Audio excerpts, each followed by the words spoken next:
Saudara, mari kita tunduk kepala, kita masuk di dalam doa.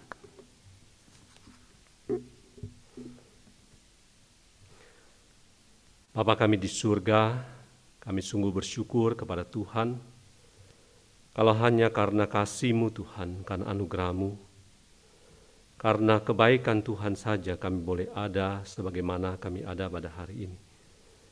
Kami boleh berkomunitas di tempat ini, kami boleh bersehati, bersatu dalam satu komunitas STA, dalam pembelajaran, dalam kehidupan, dalam pelayanan yang kami boleh lakukan hari demi hari. Tuhan, terima kasih ya Tuhan. Saat ini Tuhan juga kami bersyukur untuk ibadah yang sudah kami jalani sejauh ini, dan juga untuk kesempatan mengenal firman-Mu. Mohon Tuhan sendiri yang berbicara kepada kami, dan yang boleh memimpin kami seturut dengan kehendak-Mu. Terima kasih Bapa di surga, dalam nama Tuhan Yesus kami bersyukur dan berdoa. Amin. Saudara, mari kita membuka firman Tuhan dari Efesus pasal yang keempat. Efesus pasal yang keempat, ayat yang 11 sampai ayat yang ke-16. Efesus pasal yang keempat, ayat 11 sampai ayat yang ke-16.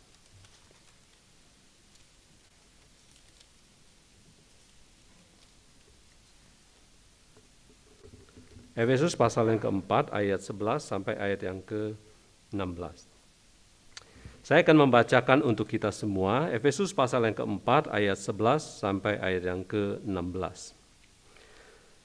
Dan ialah yang memberikan baik rasul-rasul maupun nabi-nabi, baik pemberita-pemberita Injil maupun gembala-gembala dan pengajar-pengajar, untuk memperlengkapi orang-orang kudus bagi pekerjaan pelayanan, bagi pembangunan tubuh Kristus, sampai kita semua telah mencapai kesatuan iman dan pengetahuan yang benar tentang anak Allah, kedewasaan penuh dan tingkat pertumbuhan yang sesuai dengan kepenuhan Kristus, sehingga kita bukan lagi anak-anak yang diombang-ambingkan oleh rupa-rupa angin pengajaran, oleh permainan palsu manusia dalam kelicikan mereka yang menyesatkan, tetapi dengan teguh berpegang kepada kebenaran, di dalam kasih kita bertumbuh di dalam segala hal ke arah Dia, Kristus yang adalah kepala. Ayat 16, daripadanya lah seluruh tubuh yang rapi tersusun dan diikat menjadi satu oleh pelayanan semua bagiannya, sesuai dengan kadar pekerjaan tiap-tiap anggota, menerima pertumbuhannya dan membangun dirinya dalam kasih. Saudara yang kasih oleh Tuhan, tema impactful partnership ini kita akan refleksikan atau kita akan renungkan berdasarkan nasihat dari Paulus kepada jemaat di Efesus. Impactful partnership atau mengikuti disampaikan Bu Nosta, kemitraan yang berdampak dapat direfleksikan melalui bagian ini.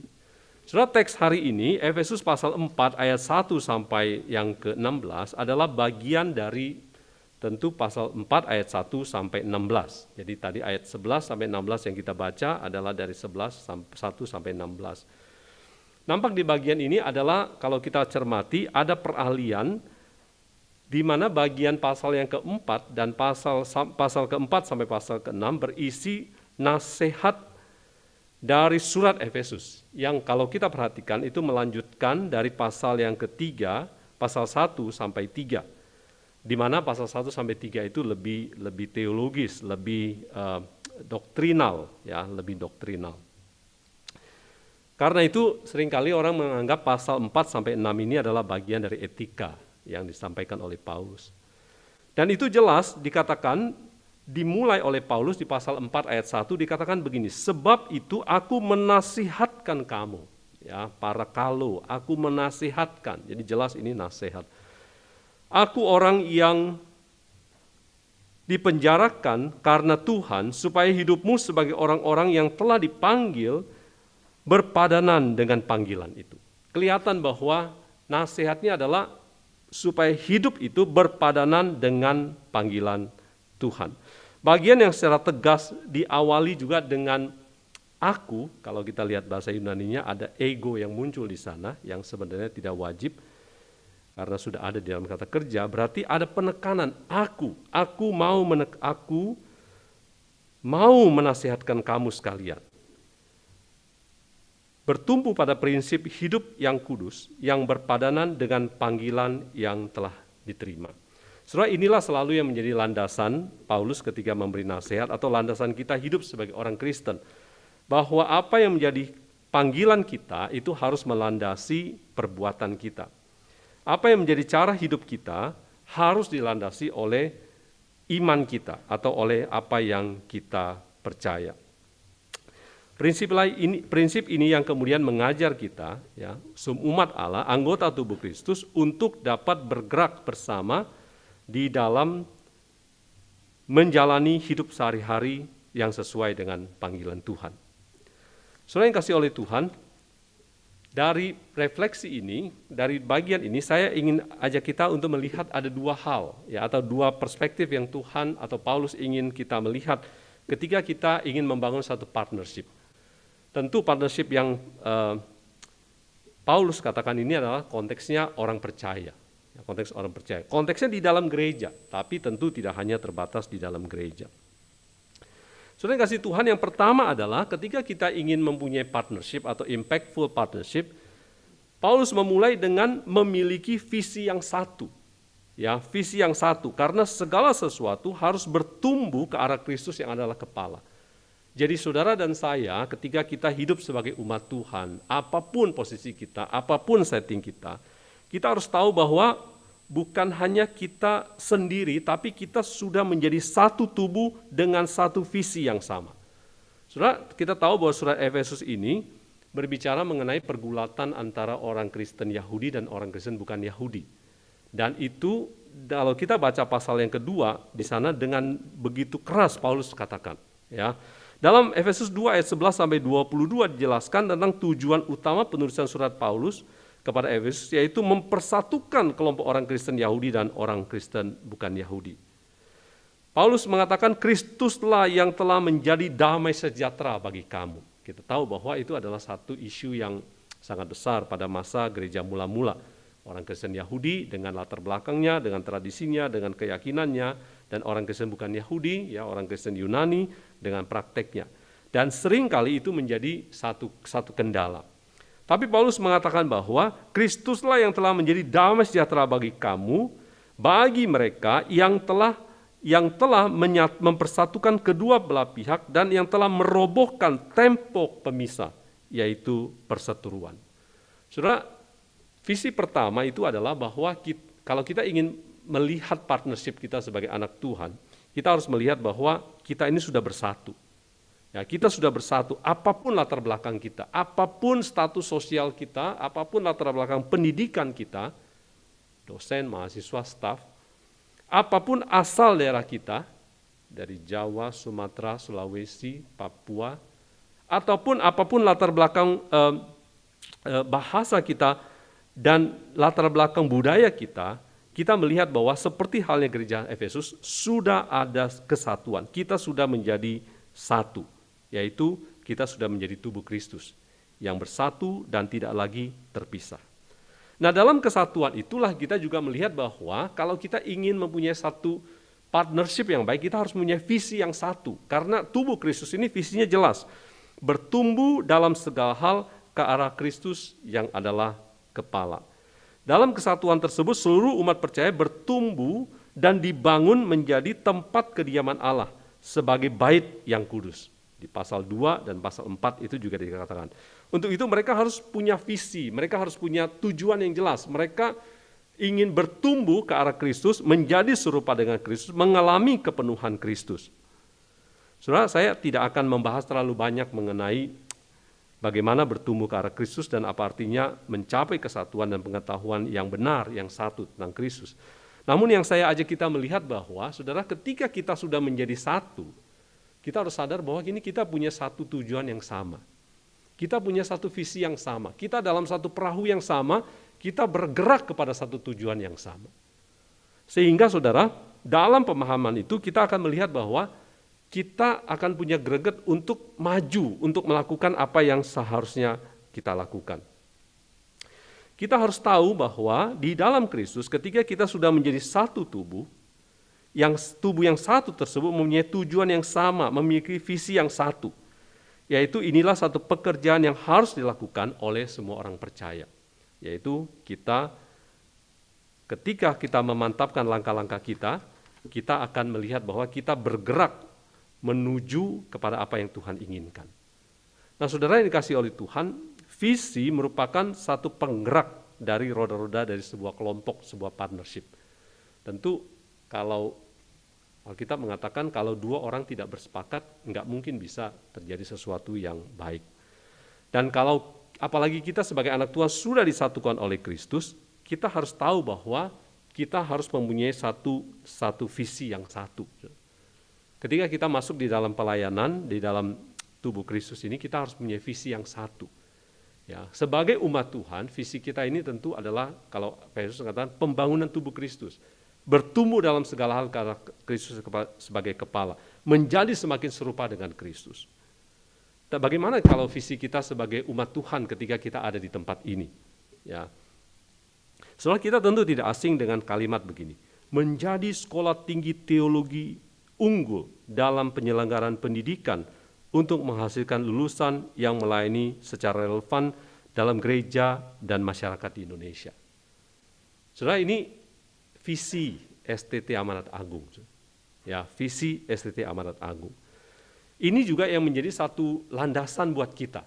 Ya, ketika kita selain sebagai gereja secara lebih luas, tapi secara lebih spesifik kita ada di sini, ini adalah satu yang menjadi sasaran kita.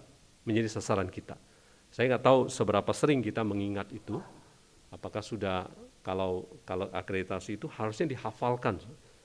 Ya, tahun ini, tahun depan kita mulai ada proses akreditasi. Jangan-jangan nanti mahasiswa bisa ditanya, coba visinya apa gitu. Wah, visinya nggak bisa jawab. Wah, kalau begitu jalannya bisa kemana-mana. Ya, visi ini dicantumkan supaya kita punya, ketika kita ingin berkolaborasi, berpartnership, kita tahu ke arah mana kita harus dayuh perahu kita, arahnya itu kemana, menggerakkan atau memfokuskan pelayanan kita.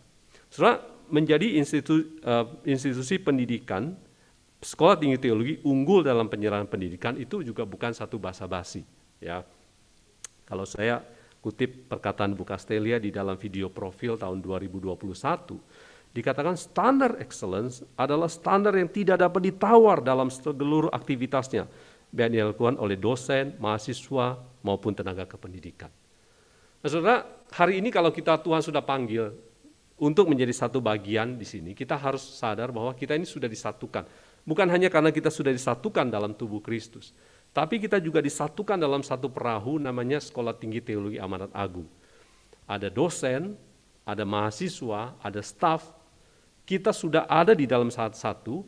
Tujuannya apa? Untuk pembelajaran, penyelenggaraan pendidikan. Tentu tujuan ini sama, walaupun peran kita itu bisa berbeda-beda. Tapi kita punya tujuan yang sama, adalah memberikan excellency, ya, memberikan yang terbaik. Unggul itu terjemahan dari excellence. Kita terpanggil untuk memberikan yang terbaik yang kita bisa berikan untuk Tuhan. Dan itu harus menjadi visi kita. Dosen mengajar, menilai, memberikan ujian, harus ujian yang terbaik. Walaupun bukan tersulit, saudara, ya, terbaik, saudara, yang bisa membuat mahasiswa itu menguasai ilmunya. Mahasiswa ketika membuat tugas, memberikan kontribusinya, saudara, ya, dalam berbagai kegiatan ataupun hal yang lain, standarnya adalah yang terbaik. Karena itu visi kita, Staf juga begitu, saudara. Ya, tidak kurang, yang kita bisa berikan itu tidak boleh kurang daripada yang excellent. Karena yang terbaik dari diri kita, itulah yang harus kita berikan. Saudara, partnership yang berdampak itu mulai dengan satu kesadaran bahwa kita punya visi yang sama. Kita sudah disatukan, tapi kita punya visi yang satu, yaitu aspek unity. Tapi pada saat yang sama, saudara, ayat yang di bagian selanjutnya, Paulus juga mengatakan begini, partnership yang berdampak, saya refleksikan ini juga bukan hanya bagian unity, tapi juga memiliki aspek diversity di situ. Yaitu visi atau partnership, impactful partnership hanya bisa terjadi juga Apabila ada bukan hanya visi yang satu, tapi juga partisipan yang banyak. Atau butuh orang, butuh lebih dari satu. Enggak bisa kita lakukan sendiri. Satu dengan yang lain kita harus hadir. Saudara. Visi bagi Kristus dikatakan memperlengkapi orang-orang kudus bagi pekerjaan pelayanan, bagi pembangun dan di ayat yang ke-16 dikatakan tetapi dengan teguh berpegang kepada kebenaran di dalam segala hal kita bertumbuh di dalam Dia ke arah Kristus yang adalah kepala. Tapi perhatikan, saya tadi menekankan ayat yang ke-16, dikatakan begini, daripadanya lah seluruh tubuh yang masing-masing tersusun dan diikat, yang masing-masing rapi tersusun dan diikat menjadi satu oleh pelayanan semua bagiannya, sesuai dengan kadar pekerjaan tiap-tiap anggota, menerima pertumbuhannya dan membangun dirinya dalam kasih. Saudara, perhatikan bahwa pembangunan tubuh Kristus itu dikerjakan oleh apa? Oleh pekerjaan atau pelayanan semua bagiannya, oleh pelayanan semua anggotanya. Pencapaian visi yang satu itu harus melibatkan partisipan yang banyak, saudara. Tubuh Kristus dibangun melalui pelayanan dari semua anggota atau semua bagiannya. Setiap orang, setiap keluarga, setiap anggota-anggota tubuh membangun tubuhnya melalui pekerjaan masing-masing anggota, guna membangun diri dan mencapai pertumbuhannya. Semua anggota harus melakukan tugasnya. Saudara, ini merupakan bagian kedua ketika kita ingin bicara partnership yang impactful. Setiap kita punya tanggung jawab untuk melakukan bagian kita. Setiap kita punya tanggung jawab untuk melakukan apa yang seharusnya kita bisa lakukan. Sebagai perbandingan, terjemahan ESV menarik, dia mengatakan begini, from whom the whole body joined and held together by every joint with which it is equipped when each part is working properly, makes the body grow so that it builds itself up in love. When each part working properly. Nah, saudara, ini yang saya mau tekankan di bagian yang kedua.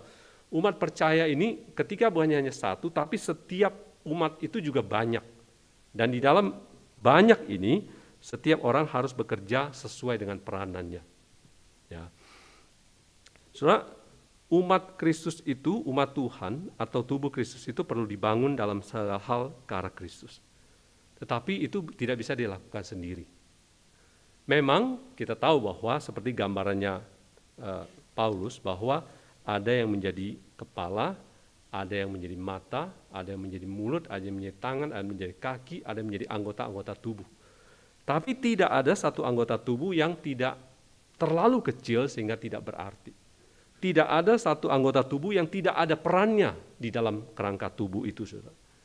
Nah, ini mengajar kita begini, ada dua power yang bermain di situ. Ya, pertama itu adalah the power of I, the power of I. Saya ini punya peran, saudara. Kalau kita mau menciptakan satu impactful partnership, I count, saya berarti, saya berperan. Bahkan mahasiswa juga.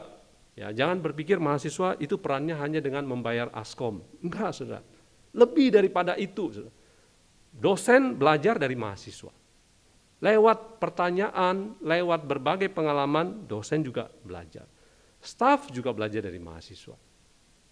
Mahasiswa belajar dosen, itu sih mungkin sudah umum. Mahasiswa juga bisa belajar dari dosen, dari staf. Tetapi yang mau dikatakan bahwa setiap orang di dalam partnership ini, setiap orang ini I count, saya itu berarti. Saya punya peran, saudara. Ya, baik yang umurnya sudah cukup banyak, maupun yang umurnya masih sedikit, 17, belum 18, belum 19, semua itu berarti. The power of I. Pekerjaan tubuh Kristus itu hanya bisa dilakukan ketika saya ada. Ya, ketika saya berperan. Tapi juga, saudara, power yang kedua adalah power of we. Power of bersama, we, kita. Jadi saudara, I membentuk we, dan we itu nggak ada tanpa I. Saudara, kita melayani Tuhan tidak bisa kita berjalan sendiri, tetapi saya membutuhkan saudara, saudara membutuhkan saya. Disitulah terbangun satu partnership yang luar biasa. Saudara, lucu memang ya, tangan kita ini punya 4-5 jari, gitu kan? 4 jari ini sebenarnya jari yang luar biasa, ya, jari yang panjang dan lentik. Tapi 4 jari ini saudara tidak bisa dengan proper untuk katakanlah mau megang Alkitab tuh nggak bisa, saudara, kalau hanya dengan 4 jari. Saudara. Ya, tetap membutuhkan jari yang kelima, yaitu jari jempol yang mungkin kurang kelihatan, kurang tinggi misalnya begitu. Ya. Ini sebenarnya gambaran bahwa kita ini di dalam Tuhan, kita adalah satu kesatuan di mana kita bisa saling membutuhkan, saling berkontribusi untuk menghasilkan satu impactful partnership. Soalnya kasih Tuhan, impactful partnership, apa sebenarnya impactful partnership? Impactful partnership adalah satu kemitraan yang membawa dampak atau menjadi berkat di mana semua partner, semua orang, saudara dan saya, pihak yang terlibat, berkontribusi sesuai bagiannya. Ya saudara, komunitas kita berkembang kalau kita berkontribusi sesuai bagiannya. Di dalam satu semangat kolaborasi atau kerjasama demi tujuan yang satu.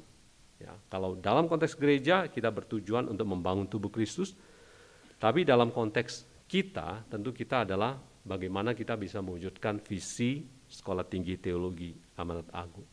Impactful partnership, kemitraan, kerjasama yang punya dampak itu membutuhkan visi yang satu, tapi partisipan yang banyak. Saudara, dari sejarah negara kita ini juga satu pengalaman yang penting. Ya, hari ini hari khusus sebenarnya, Hari Sumpah Pemuda. Ya, Hari Sumpah Pemuda. Saya ketika memikirkan Sumpah Pemuda ini, saudara, saya melihat juga ada refleksi impactful partnership, di mana ada kesatuan, tapi juga ada keberagaman. Ada I, tapi juga ada we. Ada hal yang satu, tapi juga ada membutuhkan yang banyak. Kita tahu Sumpah Pemuda dicetuskan 1928 oleh pemuda-pemuda dari berbagai pulau di Indonesia pada masa itu. 1928, saudara, 17 tahun sebelum Indonesia merdeka. Dan para pemuda itu sudah mempunyai satu pemikiran bahwa kita perlu bersatu. Ya, kita perlu bersatu karena negara kita ini sukunya berbeda, daerahnya berbeda, bahasanya berbeda, maka kita perlu menciptakan satu kesatuan. Mereka berkumpul, berkomitmen untuk mencapai satu kesatuan, dan di dalam kesatuan itu mereka bertekad satu tanah air, satu bangsa, dan satu bahasa, yaitu bahasa Indonesia. Apa yang menjadi kesatuan itu kemudian digerakkan, saudara, ya, digerakkan oleh karya pemuda ini sehingga bergelora terus akhirnya sampai kepada kemerdekaan Indonesia tahun 1945. Bahkan saudara, 1945 itu bukan berhenti. Saudara, kita tahu bahwa dalam sejarah itu ada konferensi Asia Afrika 10 tahun setelah Indonesia merdeka. Apa yang hebat dari konferensi ini adalah setelah konferensi ini banyak negara-negara di Asia, di Afrika yang kemudian juga terdorong untuk merdeka. Karena mereka disadarkan bahwa penjajahan, undang-undang kita mengatakan penjajahan di muka bumi harus dihapuskan karena tidak sesuai dengan peri kemanusiaan dan peri keadilan.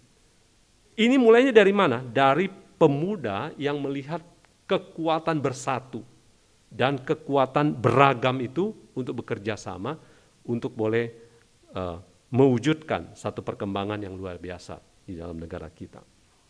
Saudara, terus terang pengalaman saya di STT ini saya syukuri ketika saya sekolah MDiv waktu itu terutama ya. Dan kita saudara ini beruntung karena model sekolah kita dan yang saya dulu di STT Bandung itu adalah model asrama. Jadi model asrama itu membuat kita ini bisa berkumpul, bertemu dengan orang dari banyak sekali suku dan mempunyai hubungan yang dekat. Bukan hanya beda bersuku tapi juga dekat. Dan kita belajar macam-macam. Ya, termasuk belajar makanan macam-macam, itu terjadi di asrama. Dan itu menurut saya itu satu kekayaan yang luar biasa. Ketika kita selesai dari sekolah ini, dimanapun kita melayani, kita sudah punya teman, kita sudah belajar dari berbagai latar belakang, dan kita tahu bahwa di dalam keberagaman itu ketika kita bersatu, kita bisa menghasilkan satu impactful partnership di dalam pelayanan kita untuk Tuhan. Nah, saudara yang kasih Tuhan, karena itu bersyukurlah ketika kita bisa berkumpul, ya. Tentu berbeda itu, ya, kita tahu Indonesia ini belakangan terus katakan perbedaan itu adalah kekayaan. Saudara, syukurilah perbedaan itu. Ya, ada yang dari Sumatera, ada yang dari NTT, dari Sulawesi, dari Papua, dari Jawa.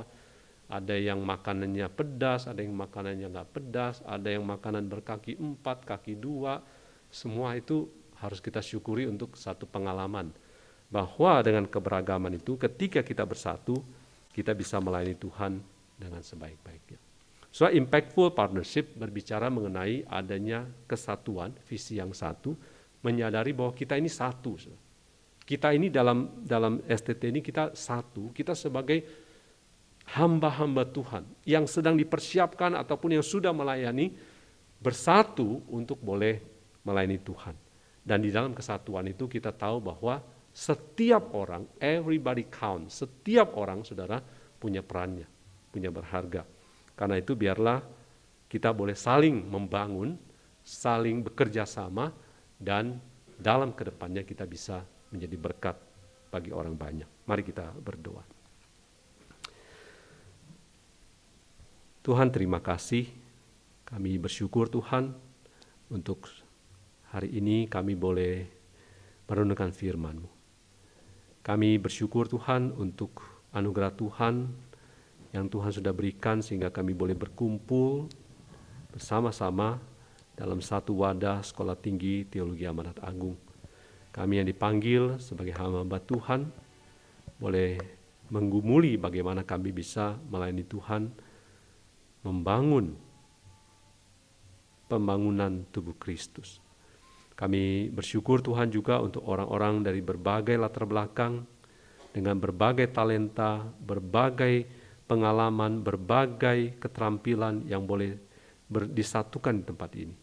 Tuhan, biarlah ini kami belajar untuk memperkaya diri, membangun diri melalui pengalaman yang beragam ini. Baik sebagai dosen, sebagai staf, sebagai mahasiswa, kami boleh dibangunkan di dalam keberagaman, tapi juga di dalam kesatuan. Terima kasih Tuhan. Dalam nama Tuhan Yesus kami bersyukur dan berdoa. Amin.